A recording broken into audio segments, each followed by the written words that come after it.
Ratusan Kopassus Brimob serbu OPM, puncak pembakar 12 sekolah, Jenderal Marinir jangan kasih ampun. Buntut serangan dan pembakaran gedung sekolah di Kampung Barobon, Distrik Okbab, Pegunungan Bintang oleh OPM, kelompok kuliah Tabuni membuat sejumlah pihak marah besar. Bahkan Jenderal Marinir yang kini menjabat anggota Komisi 1 DPR RI, Maichen Sturman Panjaitan, meminta TNI Polri memburu kelompok OPM yang membakar sekolah di Kampung Barobon itu.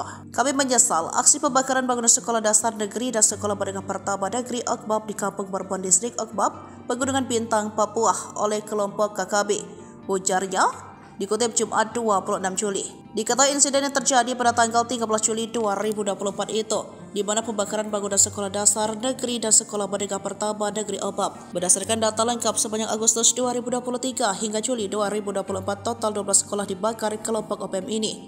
Maka menurutnya teror OPM ini sudah tak dapat dimaafkan. Hal disebut baik Kapendam Cendrawasih, Letkol Chandra Kurniawan, mengatakan pihaknya berkomitmen mengejar kelompok OPM itu. Bahkan ratusan anggota Kopassus khusus di antara Malio Kopassus Satgas 753 Pos Wirigame, Puncak Jaya Satgas Kopassus Malio, dan tim Satgas Elang Bin. Terakhir Polri mengutus 70 anggota Brimob di Baybard untuk mengamankan wilayah tersebut. Kepala Operasi Damai Kartens Brigjen Faisal Lamtari mengatakan pelaku pembakaran gedung sekolah di Kabupaten Pegunungan Bintang, Papua Pegunungan berjumlah 5 orang. 5 pelaku itu tersebut masing-masing bernama Momokon, Jenderal Sikataup alias Usoki, Ukiono Kaladada, Yuni Mimin, dan Enos Kak Yarmabin. Dipastikan mereka anggota kelompok KKB Kodam Bintang Timur.